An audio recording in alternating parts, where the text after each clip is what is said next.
ನನ್ನ ವಿರುದ್ಧ ಕ್ರಮ ಕೈಗೊಳ್ಳೋ ತಾಕತ್ ಯಾರಿಗಿದೆ ಎಂದು ಮೈಸೂರಿನಲ್ಲಿ ನೇರ ಸವಾಲನ್ನ ಹಾಕಿದ್ದಾರೆ ಜಿಟಿ ದೇವೇಗೌಡ. ನನ್ನ ಯತ್ನಾಳ್ ಮೇಲೆ ಕ್ರಮಕ್ಕೆ ದಮ್ ಬೇಕು. ನನ್ನ ವಿರುದ್ಧ ಕ್ರಮವನ್ನ ಕೈಗೊಳ್ಳೋ ತಾಕತ್ ಯಾರಿಗಿದೆ ಎಂದು ನೇರ ಸವಾಲನ್ನ ಹಾಕಿದ್ದಾರೆ. ಮೈಸೂರಿನಲ್ಲಿ ನೇರ ಸವಾಲನ್ನ ಹಾಕಿದ್ದಾರೆ ಜಿಟಿ ದೇವೇಗೌಡ ಅವರು. ಬಿಜೆಪಿಯಲ್ಲಿ ಬಸನಗೌಡ ಪಾಟೀಲ್ ಯತ್ನಾಳ್ರನ್ನ ಹಾಗೂ ನನ್ನನ್ನ ತಡೆಯೋ ಶಕ್ತಿ ಯಾರಿಗೂ ಇಲ್ಲ. ಜೆಡಿಎಸ್ನಲ್ಲಿ ನನ್ನ ವಿರುದ್ಧ ಕ್ರಮ ಕೈಗೊಳ್ಳಲು ಯಾರಿಂದಲೂ ಕೂಡ ಸಾಧ್ಯವಿಲ್ಲ. ಜನ ಸೇರಿರುವ ತಾಕತ್ ಇರುವವರನ್ನ ಉಚ್ಚಾಟಿಸ್ತಾರಾ ಎನ್ನುವ ಪ್ರಶ್ನೆಯನ್ನ ಮಾಡಿದ್ದಾರೆ. ನಾಯಕರಿಗೆ ಈ ತಾಕತ್ ಇಲ್ಲ ಎಂದು ಜಿಟಿ ದೇವೇಗೌಡ ನೇರವಾಗಿ ಟಾಂಗ್ ಅನ್ನ ಕೊಟ್ಟಿದ್ದಾರೆ.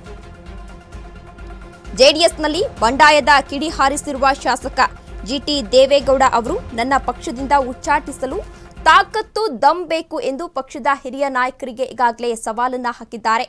ಸುದ್ದಿಗಾರರೊಂದಿಗೆ ಮಾತನಾಡಿ, ಬಿಜೆಪಿಯಲ್ಲಿ ಯತ್ನಾಳ್ ವಿರುದ್ಧ ಕ್ರಮವನ್ನ ಕೈಗೊಂಡಿಲ್ಲ. ನನ್ನ ಮೇಲಾಗ್ಲಿ ಯತ್ನಾಳ್ ಮೇಲಾಗ್ಲಿ ಕ್ರಮ ಕೈಗೊಳ್ಳಲು ಪಕ್ಷದ ನಾಯಕರಿಗೆ ದಮ್ ಬೇಕು, ನಾಯಕರಿಗೆ ತಾಕತ್ತು ಬೇಕು ಎಂದು ನೇರವಾಗಿ ಸವಾಲನ್ನ ಹಾಕಿದ್ದಾರೆ. ನೀವಾಗೆ ಉಚ್ಚಾಟಿಸಿ ಎಂಬ ಸಂದೇಶವನ್ನ ಕೊಟ್ರ ಜಿಟಿ ದೇವೇಗೌಡ ಎನ್ನುವ ಪ್ರಶ್ನೆ ಎದುರಾಗ್ತಾ ಇದೆ. ಪಕ್ಷದಿಂದ ಉಚ್ಚಾಟಿಸಲಿ ಅಂತ ಕಾಯ್ತಿದ್ದಾರಾ ಜಿಟಿಡಿ? ಕಾಂಗ್ರೆಸ್ಗೆ ಹತ್ತಿರವಾಗ್ತಾ ಇರುವ ಜೆಡಿಎಸ್ ಶಾಸಕ ಜಿಟಿ ದೇವೇಗೌಡ ಹತ್ತಿರ ಆಗ್ತಾ ಇದ್ದಾರೆ ಕಾಂಗ್ರೆಸ್ ನಾಯಕರಿಗೆ. ಮೂಡಾ ವಿಚಾರದಲ್ಲಿ ಸಿಎಂ ಸಿದ್ದು ಬೆಂಬಲಕ್ಕೆ ನಿಂತಿದ್ರು ಜಿಟಿ ದೇವೇಗೌಡರು. ಜೆಡಿಎಸ್ನ ಸಭೆಗಳಿಂದಲೂ ಕೂಡ ದೂರ ಉಳಿದಿದ್ದಾರೆ ಈಗಾಗಲೇ ಜಿಟಿಡಿ. ಇನ್ನು ಯತ್ನಾಳ್ ಬೆಂಬಲಿಸೋ ಮೂಲಕ ದೋಸ್ತಿ ಬಿಜೆಪಿಗೂ ಜಿಟಿಡಿ ಮುಜುಗರವನ್ನ ಉಂಟು ಮಾಡಿದ್ದಾರೆ. ನೀವಾಗೆ ಉಚ್ಚಾಟಿಸಿ ಎಂಬ ಸಂದೇಶವನ್ನ ಕೊಟ್ರ ಜಿಟಿ ದೇವೇಗೌಡ ಎನ್ನುವ ಪ್ರಶ್ನೆ ಎದುರಾಗ್ತಾ ಇದೆ.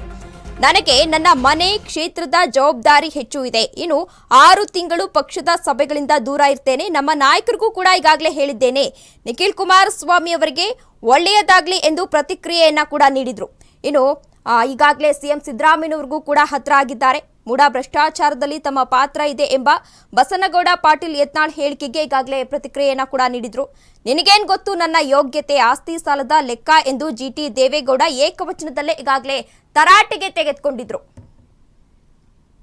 ಪಾರ್ಟಿ ದಮ್ ಬೇಕಲ್ಲ, ಯಾವನ್ಗಾರು ಅಷ್ಟು ಸುಲಭ ಇಲ್ಲ ಈಗ ಅಂತ ಹೇಳಿದ್ರೆ ಆಗಲೇ ದಮ್ ಬೇಕು, ಜನ ಕಟ್ಟೋ ಶಕ್ತಿ ಇರಬೇಕು.